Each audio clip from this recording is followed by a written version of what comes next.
देखिए इसका कंसेप्ट है क्या, पहले ये समझो आप। किसी भी बार मैग्नेट का magnetic field on axial line, उससे हम डील करेंगे। तो कंसेप्ट को आप ऐसे लिखो, the magnetic field at any point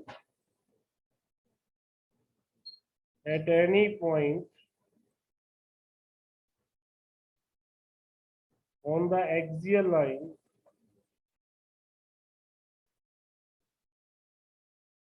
of bar magnet is given as।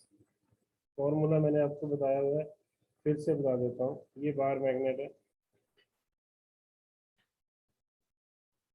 SL। ये होती है इसकी एक्सियल लाइन। अगर इसके ऊपर किसी पॉइंट पर, P पॉइंट पर, और ये इसका सेंटर है O, यहाँ से डिस्टेंस R। अगर मैं मैग्नेटिक फील्ड लिखता हूँ एट पॉइंट P, तो ये फॉर्मूला मैंने आपको लिखवाया था, 2m/r⁴। याद होगा। मैग्नेटिक फील्ड का मैग्नीट्यूड ले लो, और ये m इसमें क्या है, magnetic movement, where m is magnetic movement. बेटा चुप होने का मतलब पता क्या होता है, आवाज ना आए। अगर आपको कहा जाता है ना चुप हो जाओ, इसका मतलब ये होता है कि आवाज नहीं आनी। समझ गया ना। मैग्नेटिक मूवमेंट है m, b क्या है, मैग्नेटिक फील्ड। ये फॉर्मूला ऐसा इलेक्ट्रोस्टैट में पड़ा हुआ है, और उसका कंपैरिजन जब मैंने किया था जिस दिन, इसका वीडियो नहीं बनाया था बाय मिस्टेक, उस दिन मैंने बताया था कि मैग्नेटिक मूवमेंट पी की जगह पे एम आ जाएगा। अब आप इसको कंपेयर किससे करने वाले हो, सोलिनॉइड के साथ। तो फर्स्ट इक्वेशन आपकी ये होगी। अब आप लिखो, consider a solenoid, consider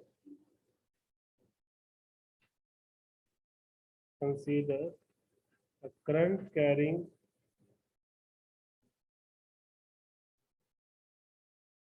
long solenoid, consider current carrying long solenoid having n number of turns per unit length, having n number of turns per unit length. Let I be the current passing through the solenoid। ये मैंने एक solenoid बनाई जिसमें बहुत सारी turns है, long solenoid है, और n मैंने क्या लिया, number of turns per unit length. n मैंने क्या लिया, number of turns per unit length, और इसमें कितना करंट है, I। और हमने पिछले यूनिट में पढ़ा हुआ है कि इसके अंदर मैग्नेटिक फील्ड आ जाता है, जिसका फॉर्मूला भी किया हुआ है, एम्पियर सर्कुलर लॉ की एप्लीकेशन, म्यू नॉट एन आई। मुझे क्या करना है, इसकी एक्सिस पर फील्ड निकालना है। अगर ये फील्ड और बार मैग्नेट का फील्ड सेम आ गया, तो हम क्या कहेंगे, bar magnet is equivalent to the solenoid. यही कहने वाले। इसके सेंटर से ओ ले लो, इसको पी पॉइंट ही ले लेते हैं अपन सेम, और ये वाला डिस्टेंस ले लेते हैं आर। ये वाला डिस्टेंस क्या ले लेते हैं, आर। तो टोटल बहुत लॉन्ग भी सोलिनॉइड नहीं है, इसकी लेंथ अपन ले लेते हैं, एक बार एल ले लो, बाद में देखेंगे 2a लेना है या एल लेना है, एल ले लो। डायग्राम में दिखा दिया। अब इसका ना एक स्मॉल एलिमेंट ले लो जिसको मैं डार्क कर रहा हूँ। ये वाला एक स्मॉल एलिमेंट ले लिया मैंने। इस स्मॉल एलिमेंट में है तो सर्कल ना, ऐसे छोटे छोटे सर्कल ही है। और हमने पढ़ा हुआ है कि एक करंट कैरिंग सर्कल से उसकी एक्सिस पे मैग्नेटिक फील्ड का फॉर्मूला पढ़ा हुआ है। अगर आपको नहीं याद तो मैं याद करवाता हूँ। एक सर्कल से उसकी एक्सिस के ऊपर मैग्नेटिक फील्ड का फॉर्मूला, वो आपके पास कितना था? वो था mu naught by 4 pi I A square plus x square की पावर 3/2। याद करो, ए इसमें क्या था? ए इसका रेडियस था और एक्स ये वाला डिस्टेंस था। अगर मैं एक्स को 0 करता हूँ, यहाँ पर 2 पाई भी आएगा शायद। जैसे ही मैं एक्स को 0 करता हूँ, सेंटर पे आऊंगा ना, सेंटर पे आऊंगा तो ये 2 पाई/a रहना चाहिए। ये फॉर्मूला आपने पढ़ा हुआ, ड्राइव किया हुआ, चेक करना एक्सिस के ऊपर। उसका मैं यूज करूंगा। मैंने एक स्मॉल एलिमेंट लिया जिसकी लेंथ कितनी है? dx। ये डेरिवेशन एक्चुअल में सिलेबस में नहीं होगा, बट मुझे इसको थ्योरेटिकली एक्सप्लेन करना है बाद में कि कैसे इसका मैग्नेटिक मोमेंट फील्ड उसके बराबर है। तो आपको पूरा एक्सप्रेशन प्रॉपरली अटेम्प्ट नहीं करना, टू द पॉइंट करते जाओ जैसे मैं कर रहा हूँ। मैंने इसका dx एलिमेंट लिया, उसके अंदर ऐसे कितने सर्कल होंगे? एन डी एक्स, क्योंकि एन क्या है? Number of turns per unit length. एक सर्कल से मैग्नेटिक फील्ड एक्स डिस्टेंस पे इतना है, तो एन डी एक्स सर्कल से कितना होगा? एन डी एक्स से मल्टीप्लाई कर देंगे, ऐसे ही होता है ना। इसका डिस्टेंस यहां से एक्स ले लो, तो यहां मैं लिखूंगा magnetic field due to d x element of solenoid at P. At P क्या होगा? देखो आप, वो होगा, मैं फिर कह रहा हूँ, ये एक्सप्रेशन सिलेबस में नहीं है, और एक्सप्रेशन तो अब कोई भी सिलेबस में नहीं, सिंपल सी बात है, ये वैसे भी नहीं है। बट हम इसको कंपेयर करवाना चाह रहे हैं बार मैग्नेट के साथ। उसके लिए मुझे करना पड़ेगा आपको समझाने के लिए, नहीं तो क्रैमिंग हो जाएगी कि सारा कुछ ऐसे ही बता दिया। तो ये जो मैग्नेटिक फील्ड होगा ना स्मॉल एलिमेंट से, वो क्या होगा? एक सर्कल से कितना होगा? एक सर्कल से होगा आई ए स्केयर 2 पाई ए स्केयर प्लस एक्स स्केयर की पावर 3/2 और इनटू में एन डी एक्स, इनटू में एन डी एक्स, क्योंकि एन क्या था? Number of turns per unit length थी, और डी एक्स एलिमेंट पे नंबर ऑफ टर्न्स कितनी आएंगे? कितनी आएगी? इतना समझ में आएगा सबको? मुझे निकालना है टोटल मैग्नेटिक फील्ड पूरे सब से, तो मुझे इंटीग्रेशन करना पड़ेगा dx का।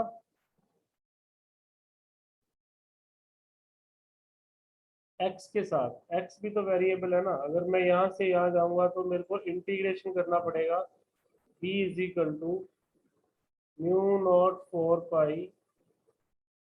इंटीग्रेशन करेंगे तो बड़ा कॉम्प्लिकेटेड सा इंटीग्रेशन बनेगा।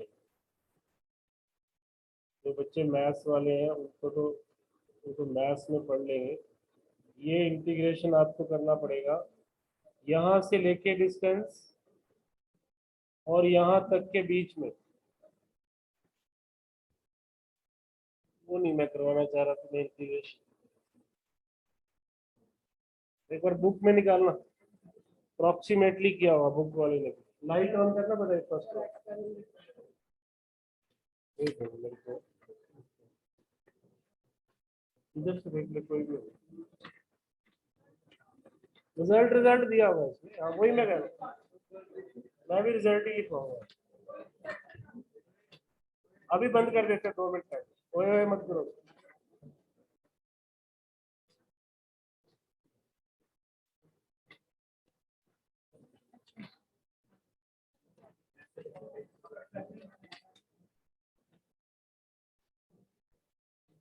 इसमें तो कुछ भी नहीं किया हुआ, सीधा लिखा हुआ है, थ्योरी में लिखा हुआ है, इसमें थ्योरेटिकली लिखा हुआ है। कोई बात नहीं, मैं इसका इंटीग्रेशन के बाद रिजल्ट बता देता हूँ आपको क्या होगा। इसका इंटीग्रेशन के बाद ये रिजल्ट होगा। और यहाँ पर एक स्पेशल केस भी है कि x is greater than a, क्योंकि बार मैग्नेट वाला भी आपने स्पेशल केस ही लिया हुआ है, x is greater than a।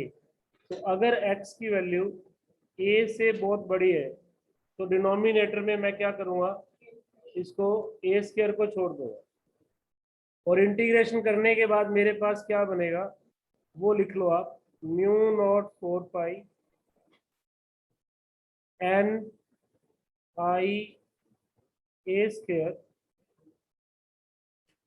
साथ में यहाँ 2 पाई भी था ना, पाई ले लेता हूँ 2 का और 2 रहने देता हूँ बाहर, और नीचे बच जाएगा x की जगह पे सेंटर से डिस्टेंस क्या था, इंटीग्रेशन करने के बाद ये आ जाए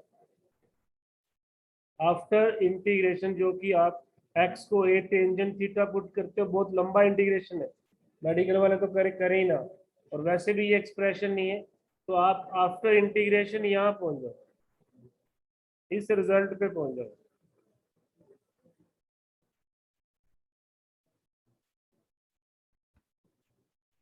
नोट कर लिया क्या ये वाला रिजल्ट? इसको मैं सिंप्लीफाई कर रहा हूँ नेक्स्ट शीट पे। मैंने जो रिजल्ट लिखा वो ये था, मैं दोबारा लिख रहा हूँ, mu naught 4 pi n a square pi, n का भी यहाँ नंबर ऑफ टर्म्स आ जाएंगी टोटल इंटीग्रेशन करने के बाद, और नीचे बना था आर क्यूब और साथ में था आई भी था, आई भी होगा, क्या बन जाएगा, हाँ आई ए स्क्वायर क्या होता है, मैग्नेटिक मोमेंट एक टर्न का, और यहाँ पर क्या है एन नंबर ऑफ टर्न्स, तो ये सोलिनॉइड का मैग्नेटिक मोमेंट बन जाएगा। एक टर्न का मैग्नेटिक मोमेंट होता है I A square, N number of turns का कितना होगा, N into I into A square, तो ये वाली जो टर्म है ना ये सारी मैग्नेटिक मोमेंट में चली जाएगी। तो मेरे पास, लाइट बंद कर दो, मेरे पास जो रिजल्ट आया वो आ गया, अब आई भी चला जाएगा ना फिर मैग्नेटिक में, आई भी चला जाएगा, पाई भी आएगा, या पाई ए स्क्वायर एरिया, एरिया लेना होता है, पाई भी चला जाएगा, तो बचेगा क्या, 2m/r। इसको इक्वेशन नंबर 2 करो, ये वही इक्वेशन है जो आपकी 1 थी। तो बस आपको कोई मैथमेटिक्स नहीं करना, आपने यही कहना है from equation 1 and equation 2 it is concluded that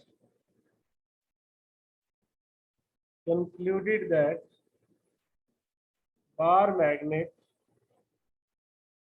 is an equivalent solenoid। Bar magnet एक सोलिनॉइड की तरह से काम करता है, या सोलिनॉइड एक बार मैग्नेट की तरह से काम करता है, only on the axial line, only on the axial line, it behaves like bar magnet only on the axial line, not on the equatorial line। Equatorial पे तो सोलिनॉइड का मैग्नेटिक फील्ड जीरो। देखिए बार मैग्नेट का, सुनो एक बार फिर से, बार मैग्नेट का मैग्नेटिक फील्ड यहाँ पर होगा mu naught 4 pi 2m/r cube, और इक्वेटोरियल पे होता है mu naught by 4 pi m/r cube, यहाँ लिख देता हूँ mu naught by 4 pi m/r cube. But solenoid का मैग्नेटिक फील्ड इक्वेटोरियल लाइन पे तो होता ही नहीं, इसका मैग्नेटिक फील्ड एक्सियल लाइन पे ही होता है, तो एक्सियल लाइन के ऊपर बार मैग्नेट की तरह से ट्रीट करेगा सोलिनॉइड। सोलिनॉइड बिहेव्स लाइक अ बार मैग्नेट। अब बार मैग्नेट के तो दो पोल होते हैं, नॉर्थ पोल और साउथ पोल, तो सोलिनॉइड में जिधर से करंट ऐसे, जिधर से आप देख रहे हो मान लो, आपके लिए करंट क्लॉकवाइज है ना, तो इसको आप इसी तरह से लिख के देखो, ऐसे एन लिखा जाता है और उल्टा हो गया ना एन, तो एंटी क्लॉकवाइज हो गया। एन नहीं एस लिखा जाएगा, एस लिखा जाएगा। तो ये वाला पार्ट जिधर से आप देख रहे हो, अगर वो वाला करंट क्लॉकवाइज है तो वो वाला साइड साउथ पोल का काम करेगा, और अगर दूसरी तरफ से देखोगे तो वो करंट आपको एंटी क्लॉकवाइज नजर आएगा, तो वो वाला एंड नॉर्थ पोल का काम करेगा। This is your direction. ये यहाँ से आपको पता चलेगा कि सोलिनॉइड का कौन सा नॉर्थ पोल है और कौन सा साउथ। अब ये आपके देखने पे, आप किधर से देख रहे हो एक चीज को। अब जैसे मैं मेरे हाथ को घुमा रहा हूँ क्लॉकवाइज, आप दूसरी तरफ आपको एंटी क्लॉकवाइज लग रहा हो, है ना। अब इधर से सबको क्लॉक लग रहा होगा क्योंकि हम सब इधर हो गए। अगर एक तरफ मैं और आप दूसरी तरफ हो तो डायरेक्शन अपने आप उल्टी हो जाए। तो जिधर से आप देख रहे हो उधर से अगर क्लॉकवाइज है तो वो साउथ पोल का काम करेगा, और दूसरे वाला अपने आप ही नॉर्थ पोल हो जाए। तो ये आपका लास्ट टॉपिक था इस चैप्टर का, विच इज योर, एक बार फिर बताओ। अगर आपके पास करंट ऐसे क्लॉकवाइज, तो आप जैसे एस लिखते हो ना, एस भी तो ऐसे ही लिखते हो, ये भी तो क्लॉकवाइज घूमेगा याद करने के लिए, तो वो एंड साउथ पोल का काम करेगा। एंटी क्लॉकवाइज को, एंटी क्लॉकवाइज इधर होगा। वैसे भी एंटी में एन आता है, ऐसे भी याद कर सकते हैं। एन इसमें आता है ना, एंटी के अंदर एन वर्ड आता है तो नॉर्थ है, उसमें एस तो नहीं आता बट दूसरा साउथ ही होगा, एक नॉर्थ होगा दूसरा साउथ। तो ये चैप्टर आपके पास था, जो आपका सिलेबस मेंशन है उतना मैंने आपको करवा दिया। बाकी इसमें जो पहले सिलेबस था ओल्ड, उसमें हम मैग्नेटिक सब्सटेंस पढ़ते थे, मैग्नेटिक सब्सटेंसेस। तो थोड़ा सा बता देता हूँ, डिटेल में नहीं जाएंगे। मैग्नेटिक सब्सटेंसेस तीन तरह के होते हैं। Diamagnetic substance, paramagnetic substance. Board का कुछ नहीं पता है, बोर्ड का कोई आइडिया नहीं है। एमसीक्यूज आएंगे तो इनसे रिलेटेड भी डाल देंगे, मेंशन तो नहीं है बट कुछ कुछ आइडिया नहीं है, इनको भी नहीं पता क्या कर रहे हैं। हर 2 महीने बाद कुछ ना कुछ शफलिंग हो जाती है। तो मैं थोड़ा थोड़ा बता देता हूँ आपको, पैरा, डाया और पैरो। पैरामैग्नेटिक सब्सटेंस वो होते हैं, टू द पॉइंट नोट करना, पहले डाया लिख लो। डाया, डाया वो होते हैं जिनके पास अनपेयर्ड इलेक्ट्रॉन नहीं होते, या यू लिख लो जिनके पास पेयर्ड इलेक्ट्रॉन्स होते हैं। जो आप कॉन्फ़िगरेशन पढ़ते हो ना केमिस्ट्री के अंदर, 1s2 2s2 2p6, मतलब ये वो एटम्स होंगे जिनके पास जितने भी ऑर्बिटल होंगे उनके पास पेयर इलेक्ट्रॉन ही होंगे, एक भी अनपेयर्ड नहीं होगा, याद रखना है। जितने भी इसके एग्जाम्पल है वो सारे के सारे पेयर्ड इलेक्ट्रॉन वाले। अब अगर किसी के पास पेयर्ड इलेक्ट्रॉन ही है, सुनो ध्यान से, आपने एक आर्टिकल किया था बोहर मैग्नेटन, इलेक्ट्रॉन का मैग्नेटिक मोमेंट याद है। एक इलेक्ट्रॉन जब घूमता है न्यूक्लियस के चारों तरफ, उसका अपना एक मैग्नेटिक मोमेंट होता है, उसकी स्पिन का भी एक मैग्नेटिक मोमेंट होता है। लेकिन अगर ये पेयर्ड इलेक्ट्रॉन होंगे तो दोनों की स्पिन भी अपोजिट होगी, तो ये एक दूसरे के मैग्नेटिक मोमेंट को कैंसिल करते हैं। तो आप ये कह सकते हो डाया मैग्नेटिक सब्सटेंस के अंदर नेट मैग्नेटिक मोमेंट जीरो,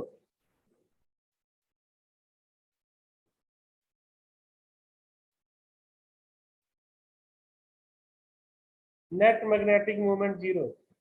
इसके पास कोई परमानेंट मैग्नेटिक मोमेंट नहीं है। डायामैग्नेटिक सब्सटेंस के पास bismuth is diamagnetic, water is diamagnetic, इनके पास कोई भी परमानेंट मैग्नेटिक मोमेंट नहीं हो, क्योंकि मैग्नेटिक मोमेंट इलेक्ट्रॉन के पास है, बट ये इलेक्ट्रॉन के मैग्नेटिक मोमेंट एक दूसरे को कैंसिल कर रहे हैं। जब ये सारे पेयर्ड ही हैं और वो भी अपोजिट स्पिन वाले, तो एक दूसरे के मैग्नेटिक मोमेंट को कैंसिल करेंगे।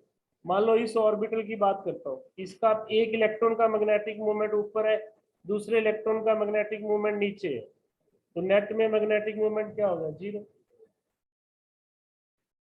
डायामैग्नेटिक सब्सटेंस के पास कोई मैग्नेटिक मोमेंट नहीं है, लेकिन जैसे ही इसको हम किसी मैग्नेटिक फील्ड में रखते हैं, इसको पहले मैं डाया पे डिस्कशन कर रहा हूँ, इसको किसी मैग्नेटिक फील्ड में रखेंगे, मैग्नेटिक फील्ड क्या करेगा? आप इन दोनों को ऐसे समझ लो कि दो इलेक्ट्रॉन है, एक क्लॉकवाइज घूम रहा है और दूसरा इलेक्ट्रॉन एंटी क्लॉकवाइज घूम रहा है। समझाने के लिए मैं इसको ऐसे ले लेता हूँ, हालांकि उनके पास स्पिन है, एक क्लॉकवाइज है एक एंटी क्लॉकवाइज। जैसे ही मैंने मैग्नेटिक फील्ड रखा, मैग्नेटिक फील्ड फोर्स लगाता है BQV, याद है ना आपको? वो सर्कल में घुमाता है, पहले से ही सर्कल में घूम रहे हैं, किसी एक को फेवर करेगा, किसी एक को डिसफेवर करेगा, किसी को फास्ट करेगा, किसी को स्लो करेगा, दोनों अपोजिट है। मैग्नेटिक फील्ड आपका सेम डायरेक्शन में है। मैं मान लेता हूं कि इसको फेवर किया, इसका मैग्नेटिक मोमेंट बढ़ गया, इसको डिसफेवर किया, इस इसका वैसे घटेगा इस केस में, इसका बढ़ा दो, इसका मैग्नेटिक मोमेंट बढ़ गया। जब आपके पास दो इलेक्ट्रॉन है, दोनों अपोजिट स्पिन पे घूम रहे हैं, जब तक फील्ड नहीं था मैग्नेटिक मोमेंट जीरो था, जब फील्ड था तो वो किसी एक को एक्सेलरेट करेगा, किसी एक को रोकेगा, एक का मैग्नेटिक मूवमेंट बढ़ेगा, एक का कम होगा, तो नेट में दोनों को मिलाएंगे तो मैग्नेटिक मूवमेंट आ गया ना 2m, 2 डेल्टा m, स्मॉल है ना, 2 डेल्टा m मैग्नेटिक मूवमेंट आ गया। तो जब डायामैग्नेटिक सब्सटेंस को मैंने मैग्नेटिक फील्ड में रखा, तो इसके पास एक मैग्नेटिक मूवमेंट आ गया, पहले नहीं था, और ये मैग्नेटिक मूवमेंट अपोजिट डायरेक्शन में आएगा। क्या कर रहे हो कबीर क्लास में बच्चे? फोन पे क्या कर रहे हो? क्या बंद कर दे इसको, ऊपर रख, इधर। तो जैसे ही मैग्नेटिक फील्ड में रखा, इसके पास मैग्नेटिक मूवमेंट आ गया, लेकिन इसके मैग्नेटिक मूवमेंट की डायरेक्शन मैग्नेटिक फील्ड के अपोजिट थी। तो जब ये सब्सटेंस मैग्नेटाइज भी होंगे तो भी अपोजिट डायरेक्शन में मैग्नेटाइज होंगे। ये वाला पॉइंट लिख लो, ये सारा कुछ समझा दिया मैंने। इंपॉर्टेंट पॉइंट्स मैं यहाँ पर नोट करवा रहा हूँ आपको। एक बार पहले हम डाया डाया की बात करें। Diamagnetic substance when they are magnetized,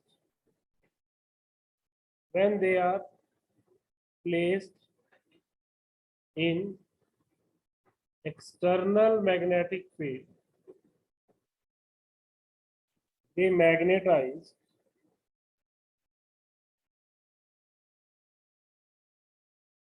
in the direction opposite to the external field। मान लो ये सब्सटेंस है और ये फील्ड है B, तो ये इस तरह से अपना फील्ड बनाएगा, इसका साउथ नॉर्थ ऐसे बन जाएगा कि इसका जो फील्ड होगा वो इसके फील्ड के अपोजिट होगा, ये खुद को अपोजिट डायरेक्शन में मैग्नेटाइज करेगा, इसीलिए ये फील्ड से रिपेल भी होगा। जब ये सेम डायरेक्शन में होता तो अट्रैक्ट होता फील्ड की तरफ। तो नेक्स्ट पॉइंट, पॉइंट नंबर ये 3 हो गया, पहले 2 आप लिख चुके थे। नेक्स्ट पॉइंट ये है, क्या कह रहे हो? Direction opposite to the external field, बेटा साथ साथ सुनते जाओ, एक्सटर्नल फील्ड। फोर्थ पॉइंट क्या है? दे आर feebly, मतलब बहुत स्लोली, कम, FEEBLY, repelled by the external magnetic field। ये एक्सटर्नल मैग्नेटिक फील्ड से रिपेल होते हैं, they are repelled by the external magnetic field. अगर किसी, लिख लिया यहाँ तक, अगर मैं किसी डायामैग्नेटिक सब्सटेंस को, water is the example, diamagnetic substance को, वाटर क्या, जितने ऑर्नामेंट बनते हैं, गोल्ड, सिल्वर, ये सब डायामैग्नेटिक है। अगर गोल्ड डायामैग्नेटिक ना होता तो कोई भी मैग्नेट लगाता गोल्ड को खींच के ले जाता, ये मैग्नेट से दूर जाएंगे, बल्कि गोल्ड को फिर चुराना आसान हो जाता अगर गोल्ड डायामैग्नेटिक ना होता। गोल्ड इसलिए भी कॉस्टली है क्योंकि ये डायामैग्नेटिक है, सिल्वर डायामैग्नेटिक, प्लेटिनम डायामैग्नेटिक, जिनके ऑर्नामेंट बनते हैं mostly they are diamagnetic, water is diamagnetic.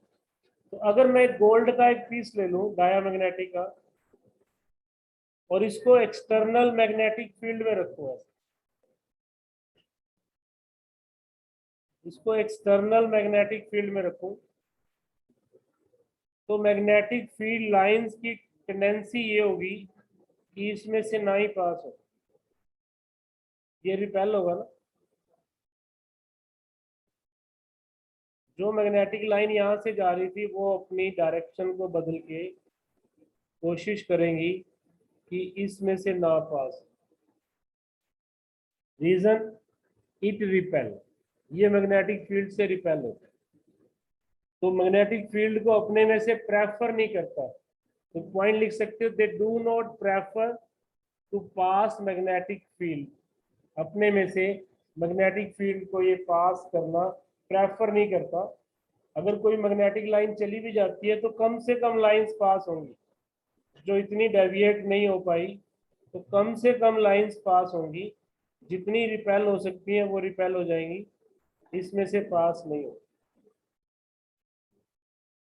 Okay, अगर एक यू शेप ट्यूब में आप वाटर ही ले लो, चलो water is a diamagnetic substance, या अगर मैं इसमें लिक्विड स्टेट में कोई भी डायमैग्नेटिक सब्सटेंस लेता हूं, यू शेप ट्यूब ले लो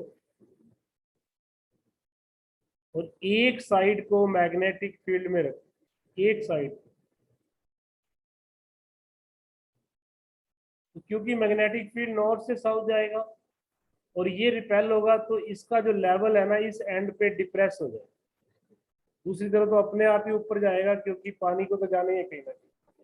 तो अगर मैं एक side of the you tube magnetic field में रखूं तो उस साइड पे जो लिक्विड होगा वो डिप्रेस होगा, उसकी कोशिश होगी इस मैग्नेटिक फील्ड से नीचे जाने की, बाहर जाने की, ऊपर जाने की नहीं, ऊपर जाने का मतलब ये बाकी को भी यहीं लेके आ रहा है, इसकी टेंडेंसी है यहाँ से दूर जाने की, तो ये वाला लेवल डिप्रेस हो जाएगा इसका बिकॉज ऑफ इट्स प्रॉपर्टी।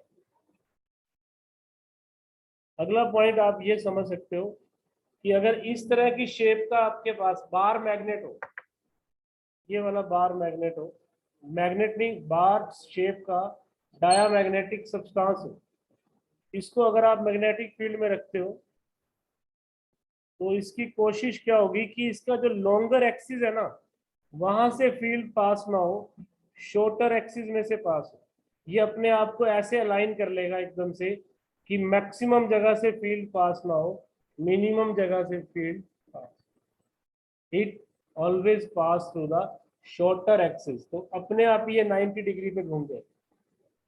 ये सारी प्रॉपर्टीज आपको पता होनी चाहिए डायामैग्नेटिक सब्सटेंस। अगला पॉइंट आप ये नोट कर सकते हो, परमिएबिलिटी, परमेबिलिटी, रिलेटिव परमेबिलिटी, ये इंपॉर्टेंट पॉइंट भी है, of diamagnetic substance is between 0 and 1, 0 से बड़ा 1 के बराबर भी हो सकता है, 0 के इक्वल हम लिख देते हैं बट 0 कोई होता नहीं है।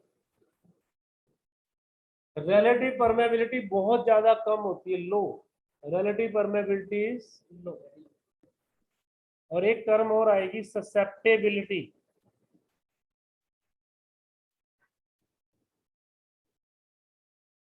इसका सिंबल होगा ये काई भी बोल सकते हो, सिंबल को चाई भी बोल सकते हो, चाई या काई कुछ भी कह सकते हो। चोपड़ा केमिस्ट्री दोनों सी एच से शुरू होते हैं। आज भी कुछ कंट्री में केमिस्ट्री बोलते हैं केमिस्ट्री को, और इंडिया में भी 1947 से पहले केमिस्ट्री ही बोला गया था। तो केमिस्ट्री वर्ड गलत नहीं है, सी एच की प्रोनाउंसिएशन च आती है हिंदी में। कुछ कंट्रीज केमिस्ट्री बोलते हैं, हमने इसको केमिस्ट्री कर दिया। हमने नहीं, कुछ कंट्रीज ने कर दिया, इवन इंग्लैंड ने भी केमिस्ट्री कर दिया। दो तरह की इंग्लिश है, लैंग्वेज आप पढ़ते हो, अमेरिकन अलग है और दूसरा अलग है। एनीवेज, तो चाई या काई सिंबल है। इसका रिलेशन इसके साथ क्या है, ये रिलेशन याद रखो।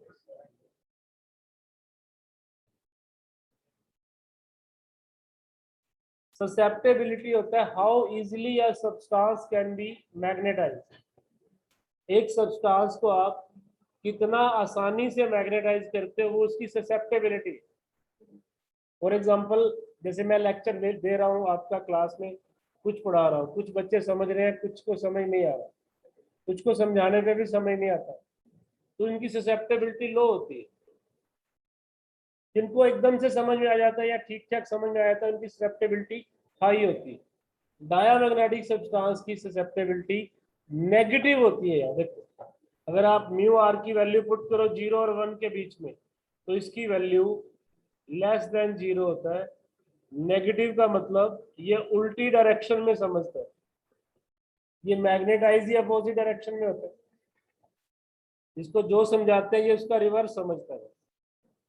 तो ये इस तरह का सब्सटेंस है जिसकी ससेप्टेबिलिटी नेगेटिव, परमेबिलिटी लो है। दोनों में रिलेशन मैंने बता दिया। प्रूफ कोई सिलेबस में नहीं है, आधा सिलेबस चैप्टर का कट हो चुका है, इसलिए टर्म्स को आप एज ए टर्म ध्यान रखें। तो डायामैग्नेटिक सब्सटेंस के बारे में मैंने आपको जितना बताना था बता दिया। अब आता है पैरामैग्नेटिक सब्सटेंस। पैरामैग्नेटिक सब्सटेंस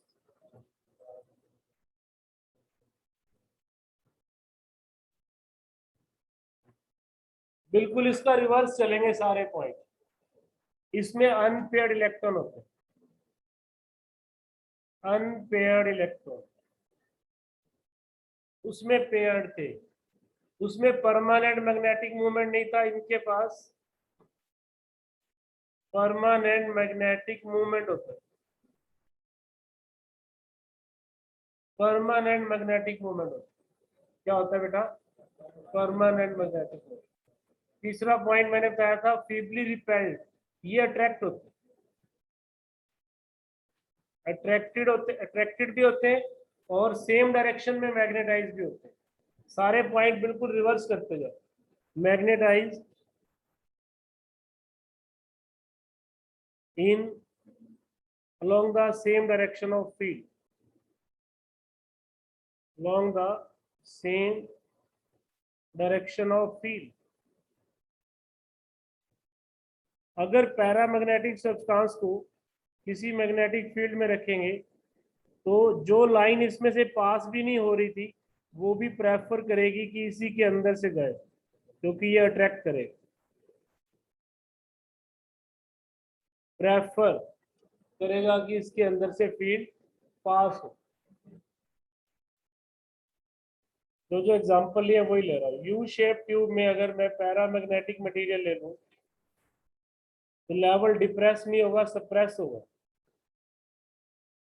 ये जो लेवल था ना ये वाला, ये अब ऊपर की तरफ जाएगा, उसमें क्या था नीचे की तरफ। अगर बार इस तरह की बार होगी, उसकी टेंडेंसी होगी कि फील्ड लॉन्गर एक्सिस से ही पास करे, शॉर्टर से ना करे। तो सारे पॉइंट आपके बिल्कुल अपोजिट है। परमेबिलिटी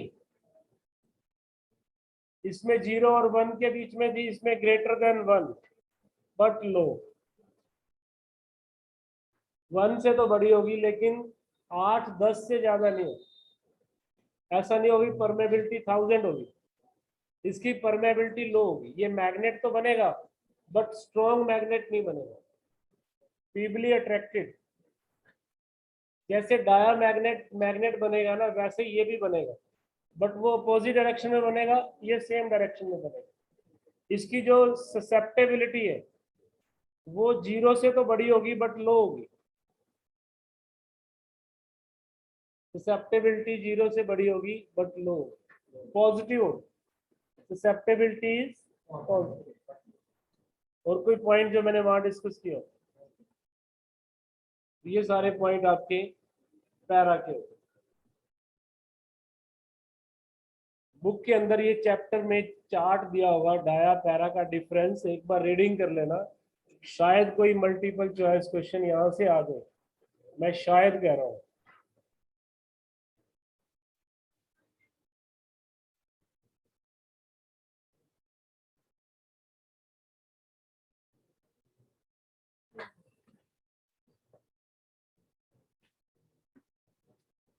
जब नोट कर लो तो बता देना।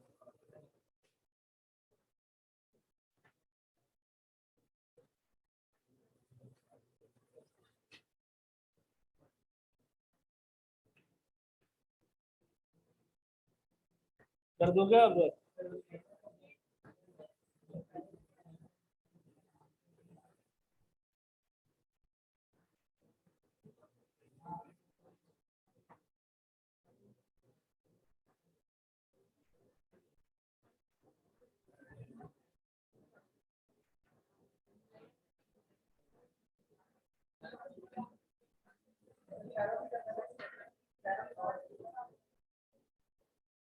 अभी तो डाया और पैरा किया।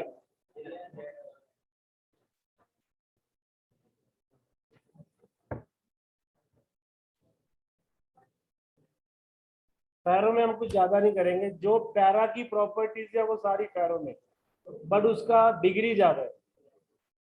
डिग्री का मतलब ये है कि वो अगर मैग्नेटाइज होगा तो बहुत स्ट्रांगली मैग्नेटाइज होगा।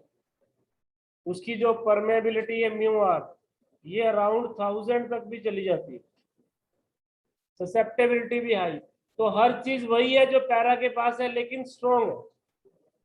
इसलिए ferro is almost same as that of para, but degree और ऑफ इंटेंसिटी जो उसकी प्रॉपर्टीज की है वो ज्यादा। आयरन, कोबाल्ट, निकल, ये इसके एग्जाम्पल।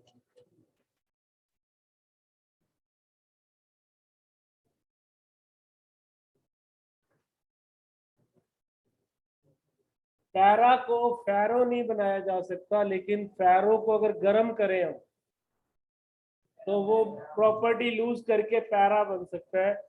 उस टेम्परेचर को क्यूरी टेम्परेचर बोलते हैं। क्यूरी साइंटिस्ट का नाम है। दो थे, प्यारे क्यूरी और मैडम क्यूरी, हस्बैंड वाइफ थे।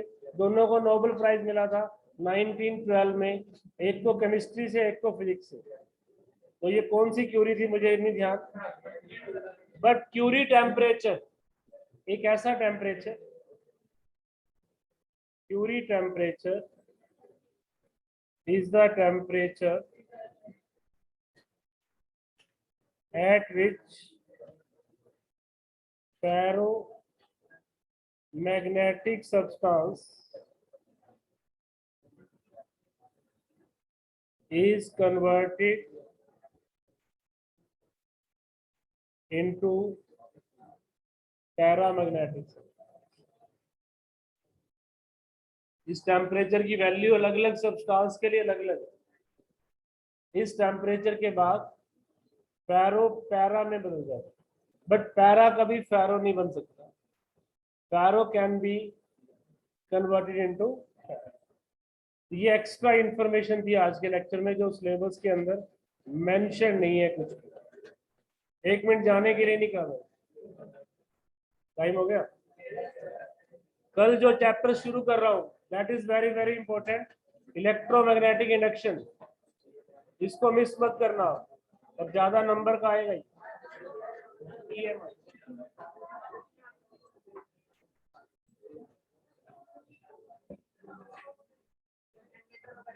इसी में एसी के अंदर है। लास्ट चैप्टर भी है इस सेमेस्टर का। एसी इकट्ठी है, ईएमआई एंड एसी। हाँ बुक में लगी।